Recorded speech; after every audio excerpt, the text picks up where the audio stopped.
గనుక వారు భూలోకమందు ఏలుదురని కొత్త పాట పాడుదురు. చాలు. ఎట్లా అంట? భూమి మీద ఉన్న ప్రతి జనము యేసు ప్రభుల వారికి ఏమైపోయారు అంటే ఇక్కడ మనకు కొనినట్టుగా కనబడుతుంది.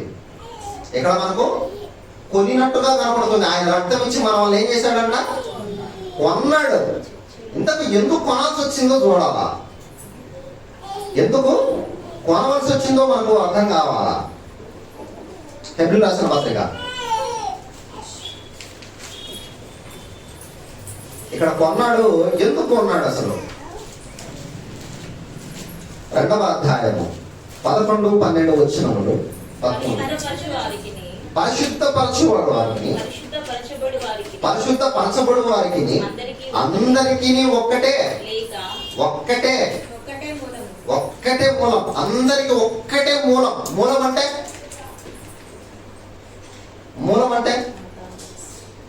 అందరికి ఒకటే మూలం అంటే ఇంకా దానికి ముందు దాని వెనక కానీ ఏం లేదు. ఉండేది అదొకటే. అక్కడికే స్టాప్. అదే ఎండు. సో ఆ మూలం గురించి చెప్తున్నాడు. ఆ మూలం ఏమిటంట? ఈ హేతువు చేతను వారిని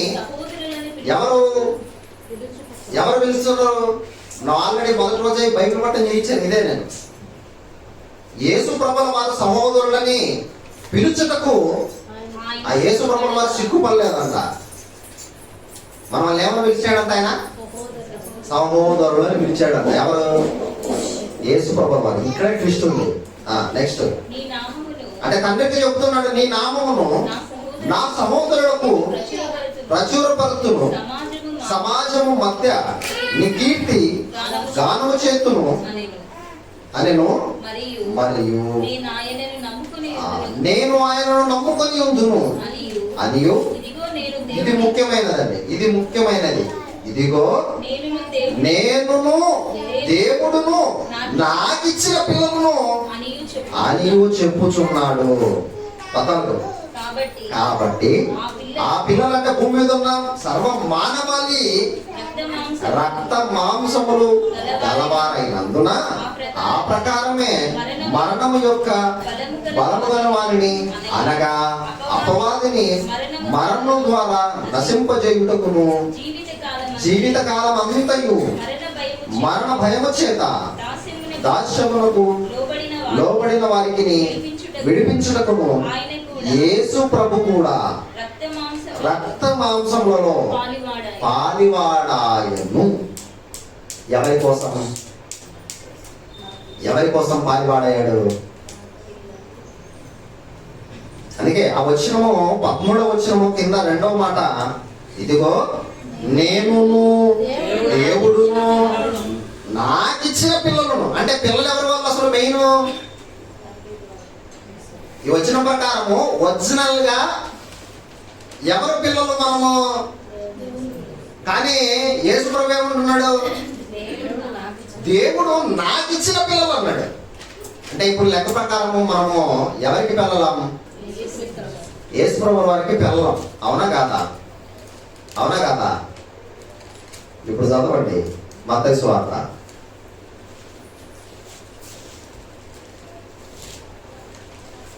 1వ అధ్యాయం 1వ వచనం. అబ్రహాము కుమారుడకు దావీదు కుమారుడైన యేసుక్రీస్తు. ఇప్పుడు మనం ఎవరి వంశావళిలో ఉన్నాం లెక్క ప్రకారం? అది ఇప్పుడు మన లెక్క ఎంత? సర్వ మానవ యేసు ప్రభుల వారి భూమి మీద పుట్టి శిలువ యాగం చేసిన తర్వాత ఆయన రక్తంలో కడగబడిన పురుషుడు అని లేదు, స్త్రీ అని లేదు, మరొకటని లేదు, ఇక్కడ లింగ భేదం లేదు. అందరూ కూడా ఒక్కరికే పిల్లలై ఉన్నారు. ఆయన ఎవరు? యేసుక్రీస్తు వారికి. నిజంగా యేసుక్రీస్తు వారికి పిల్లలైన తర్వాత ఆయన ఒక మాట అన్నాడు. చాలా మంచి మాట చెప్పాడు. మంచి మాట. ఏం మాట? మాట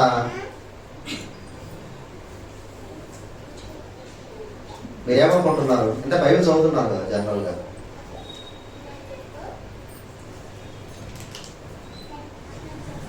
ఆయన చాలా మంచి మాటలు చెప్పారు. అంటే చనిపోయి తిరిగి లేచిన తర్వాత చెప్పాడు.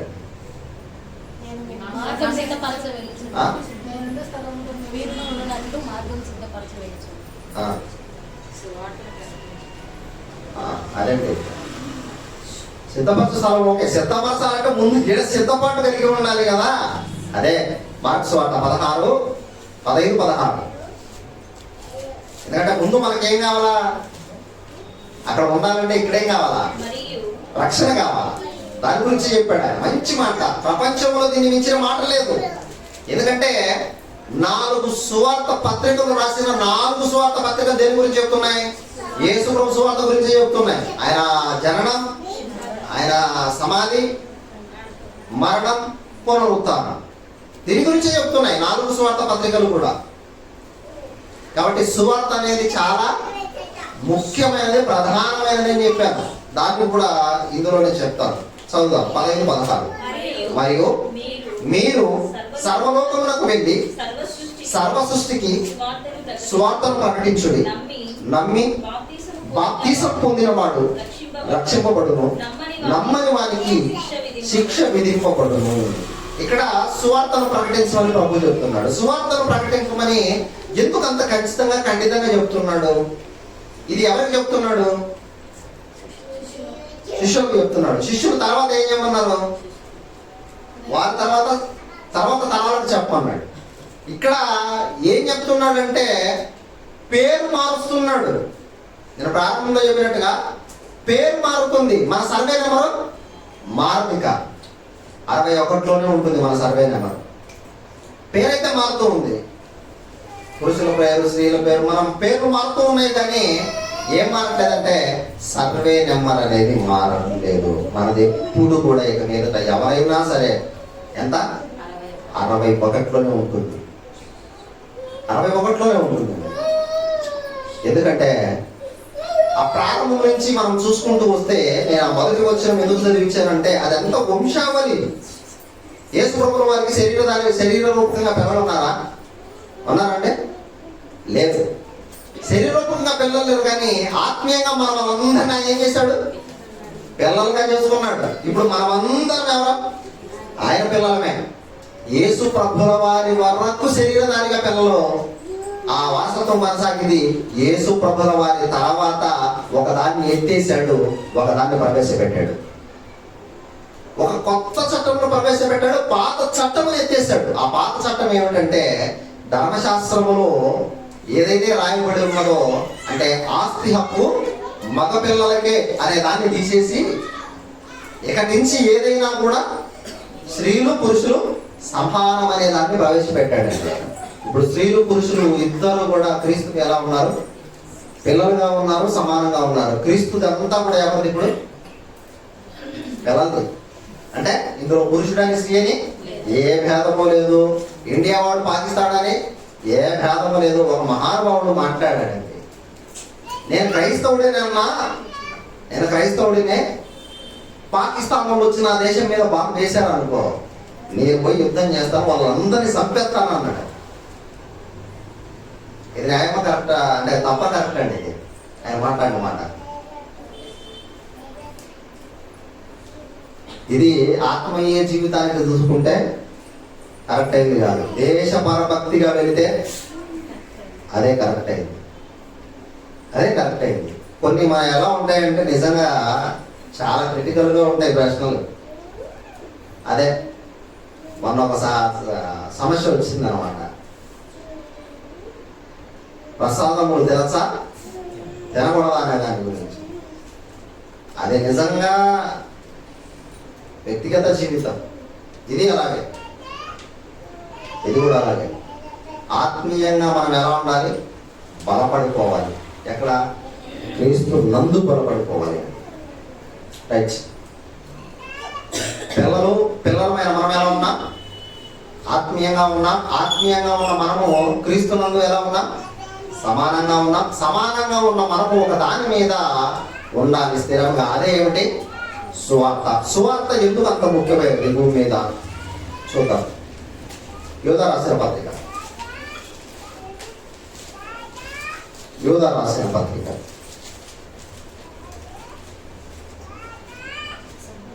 17వ వచనం నుంచి చూద్దాం. అయితే ప్రియులారా, అంత్యకాలమునందు తమ భక్తిహీనమైన దురాశ చొప్పున నడుచు పరిహాసకులుండునని మన ప్రభువు అయిన యేసుక్రీస్తు అపోస్తలులు పూర్వమందు మీతో చెప్పిన మాటలను జ్ఞాపకం చేసుకోండి. ఏంటి సువార్త? ఏంటి ఆయన ఏం చెప్పాడో అది జ్ఞాపకం చేసుకోండి. అట్టివారు ప్రకృతి సంబంధులను ఆత్మలేని వారునై నుండి భేదములు కలుగజేయుచున్నారు. ప్రియులారా, మీరు విశ్వసించు. దేన్ని మనము దేన్ని విశ్వసించుతున్నాం? దేన్ని విశ్వసిస్తున్నామండి? వినటం వలన. వినట ఎవరి గురించి? యేసు ప్రభు సువార్తే. యేసు ప్రభు సువార్త ఎలా ఉన్నదంట? అతి పరిశుద్ధమైన దాని మీద. ప్రియులారా, మీరు విశ్వసించంటే సువార్త అతి పరిశుద్ధమైన దాని మీద మిమ్మల్ని మీరు కట్టుకొనుచు పరిశుద్ధాత్మలో ప్రార్థన చేయుచు నిత్య జీవార్థమైన మన ప్రభువుకు యేసుక్రీస్తు కనికరము కొరకు కనిపెట్టుచు దేవుని ప్రేమ నిలుచున్నట్లు కాచుకొని ఉండు. ఇక్కడ అతి పరిశుద్ధమైన దాని మీద మనం ఏం చేయాలంట? దేని మీద? పరిశుద్ధమైందా? అతి పరిశుద్ధమైందా? అతి పరిశుద్ధమైనది ఏమిటంట? సువార్త. సువార్త మీద మనం కట్టుకోవడం ఏమిటి?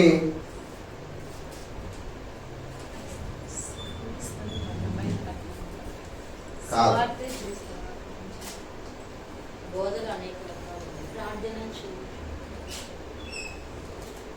అతి పరిశుద్ధమైనది అన్నాడు. అతి పరిశుద్ధమైనది ఏమిటంట? సువార్త. సువార్త యేసు ప్రభువుల గురించిన సువార్త. సువార్త అంటే యేసు ప్రభు నామముల గురించి, దేవుని రాజ్యముల గురించి ప్రకటించడము. ఇందులో ముఖ్యమైనది దేవుని రాజ్యం ఉంది. అయితే రెండవదిగా ఏముంది? యేసు ప్రభు నామం. యేసు ప్రభు నామం అంటే ఏంటి అసలు? ఆయన మరణ, సమాధి, పునరుద్ధానం. ఇవి ముఖ్యమైనవి.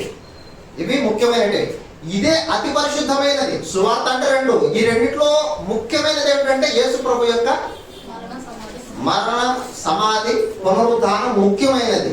ఇదే అతి పరిశుద్ధమైనది. సువార్త అతి పరిశుద్ధమైనది. దీని మీద ఏం చేయాలంట? కట్టుకోవాలి. కట్టుకోవాలంటే ముందు ఏమై ఉండాలి? ఇది కట్టాలంటే ముందు ఏం చేసి ఉండాలా? పునాది వేసి ఉండాలా? అంతే కదా. కట్టాలంటే ముందు ఏం చేయాలా? పునాది వేసి ఉండాలా? ఇంతకు మన పునాది ఏమిటి? మన పునాది ఏమిటి?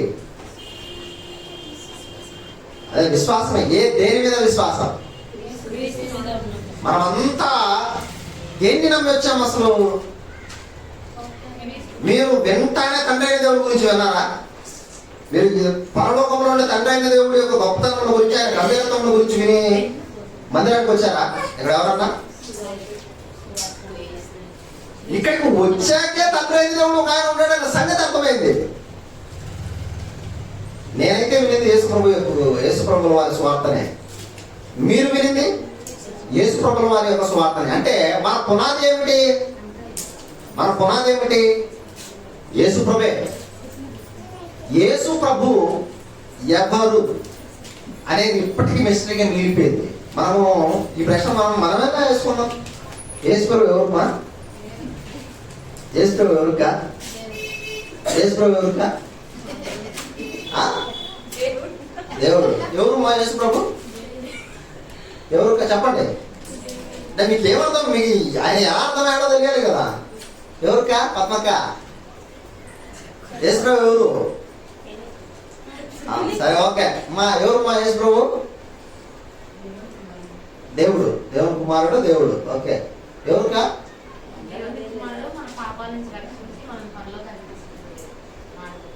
ఓకే, దేవుడు. ఎవరికా యేసు ప్రభు?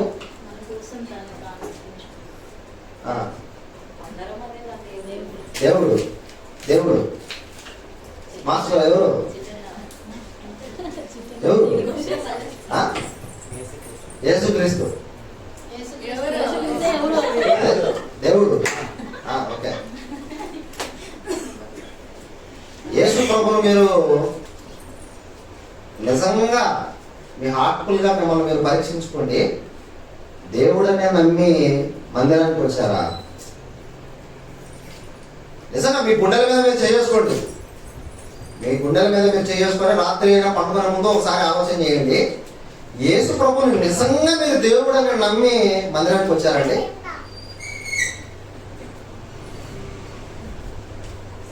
నేనైతే అలా నమ్మలేదండి. నిజంగా నేను నమ్మలేదు. యేసు ప్రభువును నేను దేవుడిగా నమ్మలేదండి. నిజంగా నేను ప్రారంభంలో నాకు సువార్త వినిపించబడినప్పుడు శటకన్న గారు నాకు సువార్త చెప్పినప్పుడు నేను యేసు ప్రభువును దేవుడిగా అనుకోలేదు.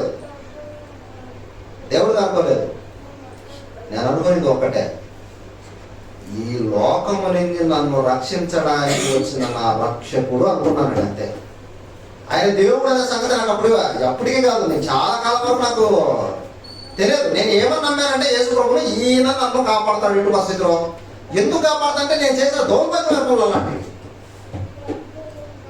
చిక్కుకుపోయి ఉన్న నా జీవితమును, వికృతంగా మారిపోయిన నా జీవితమును ఏం చేశాడంటే ఒక్కసారి ఇట్లా లాగాడు. ఎప్పుడైతే నేను సువార్తను విని ఆ సువార్తను నడచడము వినడము ఆయన గురించి ప్రారంభించానో, ఒకప్పుడు నా జీవితం ఎలా ఉండిందంటే మంచిగా బట్టలు వేసుకునేవాడిని, మంచిగా ఇన్సర్ట్ చేసుకునేవాడిని, ఒక గ్రాండ్గా వెళ్ళేవాడిని, నెత్తిట పైకి దువ్వేవాడిని, అసలు రకరకాలుగా పోయేవాడిని స్కూల్కు కానీ కాలేజీకి కానీ.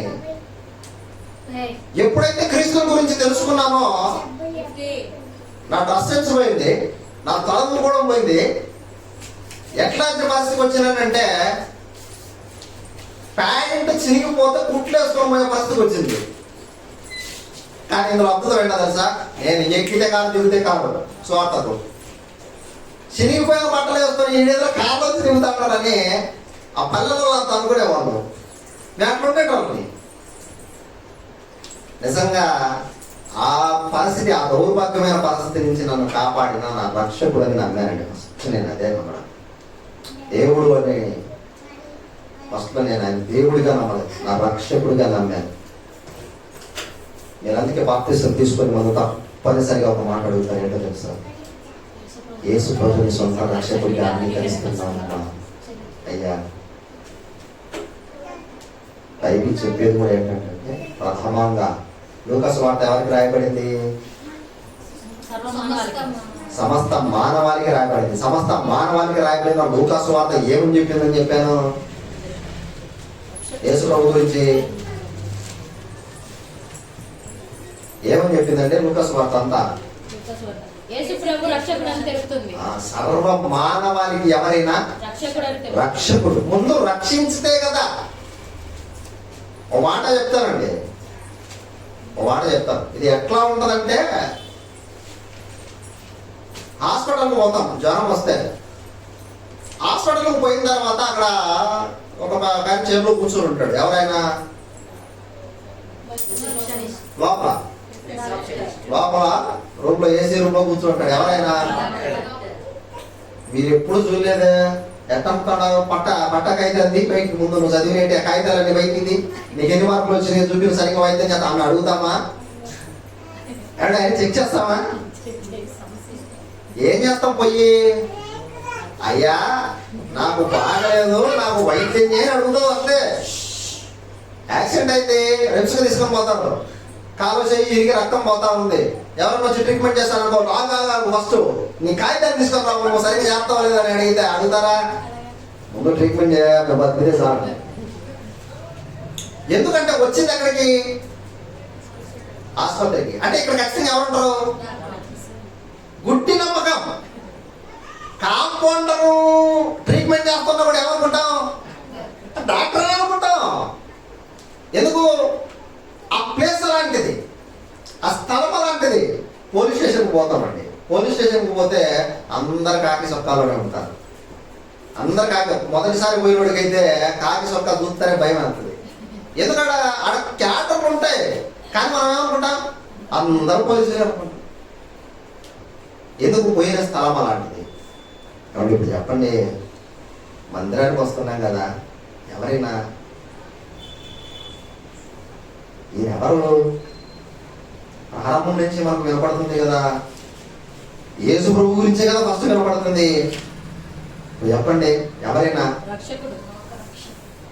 ఇదేనండి ప్రారంభం. మనము మన ప్రపంచంలో ఎవరు అడిగినా కూడా మనము యేసు ప్రభు ఎవరు అని అడిగితే చెప్పాల్సిన మొదటి ఆన్సర్ ఏంటంటే ఆయన నా సొంత రక్షకుడయ్యా, ఆయన నా సొంత రక్షకుడు. ఇప్పుడు ఈ ఆన్సర్ చెప్తే ఎట్లా నీ సొంత రక్షకుడయ్యా అంటే, నన్ను చూడు, నా అవతారం చూడు, నా భవిష్యత్తు చూడు, నేను గతంలో ఎలా ఉన్నానో తెలుసా, చూస్తే భయపడతావు. ఇప్పుడు నన్ను చూడు. చాలా మంది మాట్లాడేదంటే కొంతమంది పాస్టర్లు ఉంటారండి, వాళ్ళ సాక్ష్యాలు. సహోదరులారా, ఈ రోజు నేను ఇలా మాట్లాడుతున్నాను అంటే అది నా గొప్పతనం కదా, ఆయన గొప్పతనమే. నన్ను చూడటానికి కూడా భయపడే వాళ్ళు చాలా మంది. కానీ ఈరోజు మీ మధ్య నేను నడుచుకుంటూ పోతున్నానని ఒక ఆయన సాక్ష్యం కూడా ఉందండి, పెద్ద అయింది. ఒక ఆయన పులివెందుల ప్రాంతాలలో ఒకరినొకరు చంపుకోవడానికి తిరిగిన వాళ్ళు ఈరోజు వాళ్ళ గురించి, వాళ్ళ కుటుంబాల గురించి ప్రార్థన చేసే స్థితికి ఏంటంటే ఒక్కటే అని చెప్పి యేసుప్రభు నా రక్షకుడయ్యా. ఇప్పుడు యేసుప్రభు దేవుడు అని మనం సమాధానం ఇచ్చామనుకోండి సమాజానికి, యేసుప్రభు ఎవరు అనుకుంటున్నా అంటే యేసుప్రభు దేవుడు అని సమాధానం చెప్పామనుకోండి, ఇప్పుడు ఆన్సర్ మనం చెప్పాలి. ఎట్లా దేవుడు చెప్పారు, ఎట్లా దేవుడు చెప్పని చెప్పారు. కొంచెము బైబిల్ మీద అతి ప్రసంగాలు చేసేవాడు అనుకో, మరి ఎవరనుకుంటాడు? ఇప్పుడు ఆయన దగ్గర కూర్చొని మన కాంట్రవర్సీ మొదలు పెట్టాలి. అందుకే సమాజానికి చెప్పేటప్పుడు యేసు ప్రభు ఎవరు అంటే నా సొంత రక్షకుడు నాయనా అని చెప్పాలి. ఇది పరిశీలన అండి, సర్వే. దేవుడు ఓకే, మంచిదే, కాదనట్లేదు. కానీ సమాజంలో ఎవరైనా యేసు ప్రభు ఎవరు అని అడిగితే దేవుడు అనే మాట మీరు చెప్పారనుకోండి, కూర్చోవాలి. అంతే, ఇంకా తెల్లారే వరకు లేదు. వాడికి ఎంత చెప్పినా మనకి అర్థం కాదు. చాలా విషయాలు మనకే అర్థం కాలేదు, మనకి అర్థమవుతుంది, లోకంలో వారికి అర్థం కాదు. కనుక యేసు ప్రభు ఎవరు అని ఎవరైనా ప్రశ్న అడిగితే మన నోటి నుంచి వచ్చే మొట్టమొదటి సమాధానం ఏమై ఉండాలా? సొంత రక్షకుడు అని కాకుండా ఇంకా మీరు ఏ సమాధానం చెప్పినా కూడా ఇబ్బందులు పడతారండి. ఆయన ఎవరు? రక్షకుడు, దయామయుడు, కరుణామయుడు, ప్రేమమయుడు. ఇవన్నీ చెప్తే వాళ్ళు ఏమన్నారు తెలుసా? మా దగ్గరికి రా. కానీ రక్షకుడు అనే పదాన్ని ప్రయోగించామనుకోండి అయిపోతారండి. ఎందుకంటే మీరు లోకములో ఏ గ్రంథాన్ని చూసినా కూడా వాళ్ళను వాళ్ళు రక్షించుకోవడం కోసం వచ్చారు, కానీ నరులను రక్షించడానికి వచ్చిన ఈ భూమి మీదకి ఒక్కడేనండి. యుద్ధాలు వాళ్ళలో వాళ్ళే చేసుకున్నారు. ఎవరి కోసం చేశారు? వాళ్ళలో వాళ్ళే చేసుకున్నారు యుద్ధాలు. వాళ్ళ భూముల కోసం, వాళ్ళ ఆస్తుల కోసం, వాళ్ళ పంతాల కోసం యుద్ధాలు జరిగాయి తప్ప రక్షణ కోసం ఎక్కడ జరిగింది? మానవాళి రక్షణ కోసం ఎక్కడ జరిగింది? లోక కళ్యాణం ఎక్కడ జరిగింది? లోక కళ్యాణం జరిగింది ఒక్క ఆయన వల్లే. ఆయన మన రక్షకుడైన యేసుక్రీస్తు వలన. అందుకే మళ్ళా మొదలుకొద్దాం మనం. మత్తయి సువార్త పక్కన పేజీ, అదే రెఫరెన్స్. ఇక్కడే ఉంది. మన ప్రభువును రక్షకుడైన యేసుక్రీస్తును గురించిన ఏమన్నారా? ఒకసారి క్లారిటీగా, మన ప్రభువును రక్షకుడైన యేసుక్రీస్తును గురించిన క్రొత్త నిబంధన.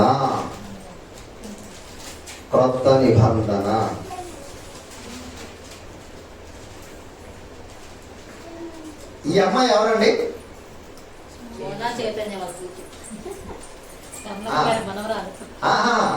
మొదటిదే చెప్పండి. ఎవరు? నా క్లారిటీ చెప్పండి. ఈ అమ్మాయి అదే ఎవరు? చిన్న కూతురు, రెండవ కూతురు. ఎవరు? కూతురు. ఓకే, సంఖ్య ఉంది కదా. ఎన్ని? నెంబర్ 2 అంటున్నామంటే ఏమున్నట్టు? నెంబర్ ఉందనే, 1 ఉందనే కదా అర్థము. ఇప్పుడు మళ్ళా చదువుతాం దీన్ని. మన ప్రభువును రక్షకుడనైన యేసుక్రీస్తును గురించిన క్రొత్త నిబంధన చెప్తున్నాడంటే ఈయన గురించి ఆల్రెడీ 3 ఏమి నిండాలా? అబ్బా, ఏమన్నారా? గూస్బంప్స్ రావట్లేదంటే క్రొత్త నిబంధన ఈయన గురించి చెప్తున్నాడంటే ఆల్రెడీ ఈయన గురించి 1 ఏముందన్నట్టు? పాత నిబంధన ఉంది అని అర్థం అండి. మన కళ్ళ ముందే చెప్పాను క్లారిటీ ఏంటి అనేది. అందుకే మనం చదివేటప్పుడు చాలా జాగ్రత్తగా పరిశీలనగా చదవాలి. యేసు ప్రభువును గురించిన అంటే కంప్లీట్ గా ఏం వాక్యం చెప్తున్నాడు మళ్ళా చూద్దాం. మన ప్రభువును ఎప్పుడు ఆ పాత నిబంధన గురించి ఒకటి ఉంది కదా, ఆ నిబంధనలో కూడా ఈయన ఎవరు? ప్రభువే. నెక్స్ట్ రక్షకుడు. ఇది కొత్త నిబంధన. మరి పాత నిబంధనలో రక్షకుడే. యేసుక్రీస్తును గురించిన ఇది క్రొత్త నిబంధన. మరి పాత నిబంధన ఎక్కడుంది? ఇది కొత్త నిబంధన. పాత నిబంధన ఏది మరి? ఇదే వచ్చే బుధవారంలో పరిశీలన చేయాల్సింది. క్రొత్త నిబంధన మనకు అర్థమైంది, ఓకేనా? ఇప్పుడు ఆయన గురించి ఒక పాత నిబంధన ఉందన్న సంగతి మనకు అర్థమైంది. ఈ పాత నిబంధన ఎక్కడైంది, ఎక్కడ మొదలైంది, ఏంటి అనేది వచ్చే బుధవారం నేర్చుకుందాం.